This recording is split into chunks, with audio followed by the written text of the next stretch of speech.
Assalamualaikum warahmatullahi wabarakatuh. Perkenalkan, nama saya Arjay Jati dengan NIM J410200105, mahasiswa Kesehatan Masyarakat Universitas Muhammadiyah Surakarta.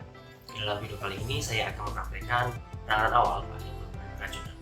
Yang perlu diperhatikan, yang pertama kita menyiapkan alat untuk melakukan penanganan awal pada keracunan, lalu kita menggunakan APD, lalu kita juga memberitahu kepada pasien tentang tindakan yang akan kita lakukan kepada pasien.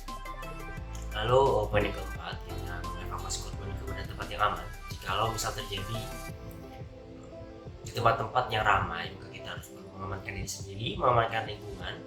Kita berusaha untuk menempatkan pasien pada lingkungan yang tidak ada gangguan, minim gangguan, lalu kita mengamankan pasien.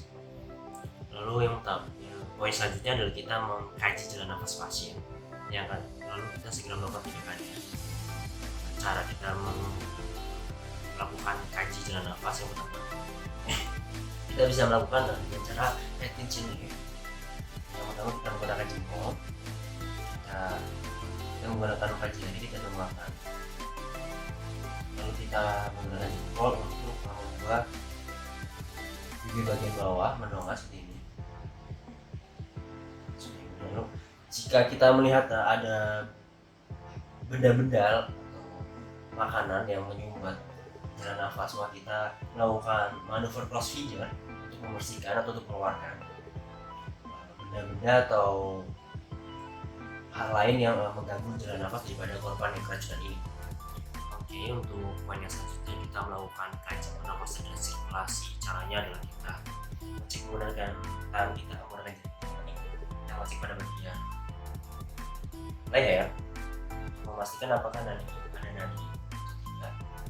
Kita mendekatkan diri kita kepada bagian lutut untuk memastikan apakah ada jalan nafas pada pasien.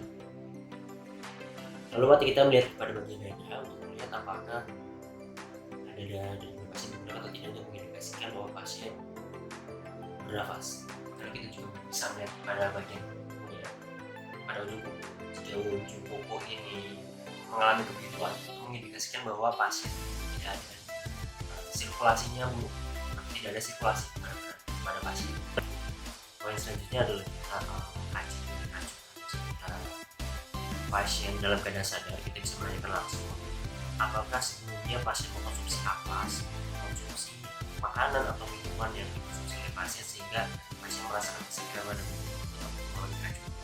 Lalu jika kita menemui bahwa pasien dalam keadaan tidak sadar, maka kita bisa menanyakan kepada contoh teman kerjanya atau keluarganya yang kurang lebih 24 jam bersama dengan pasien, sehingga kita bisa mengetahui apa yang dikonsumsi oleh pasien atau apa yang terkena kepada pasien sehingga pasien mengalami keracunan.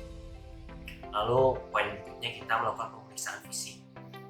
Kita bisa mengecek pada bagian kantong atau pada bagian celana atau pada bagian baju apakah ada zat-zat atau makanan atau minuman yang menempel yang kita indikasikan sebagai racun. Kita melihat apakah ada makanan atau zat yang menempel pada bagian baju.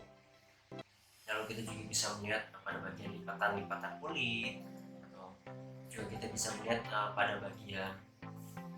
bagian kulit, atau apakah ada bercak-bercak atau noda-noda yang diakibatkan daripada zat yang beracun tersebut. Lalu setelah itu kita bisa melakukan dekontaminasi. Jika misalkan terjadi keracunan di mata, maka kita bisa mengaliri mata tersebut dengan cairan NaCl atau bisa disebut cairan infus.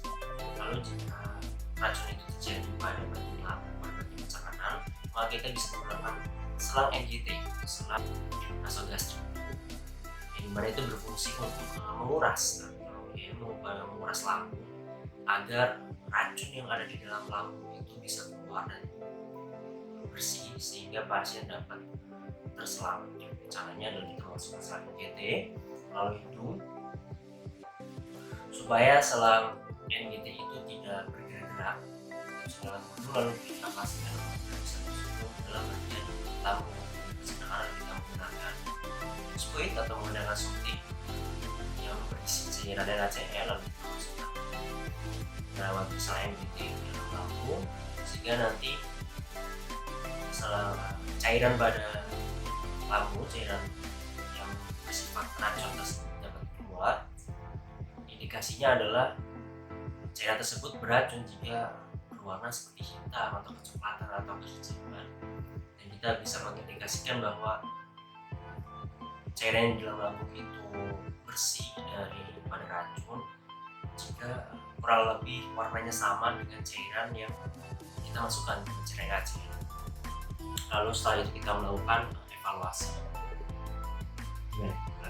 Nggak tahu, di skip. Dan kemudian kita melakukan evaluasi. Ya, cukup sekian penjelasan tentang bagaimana kita melakukan penanganan awal pada korban atau pada pasien yang mengalami keracunan. Kurang lebihnya mohon maaf jika ada kesalahan dalam kata maupun perbuatan. Saya harap dengan adanya video ini dapat membantu kalian jika suatu waktu ada keadaan kedaruratan yang dimana kalian bisa membantu pasien yang mengalami keracunan. Terima kasih. Wassalamualaikum warahmatullahi wabarakatuh.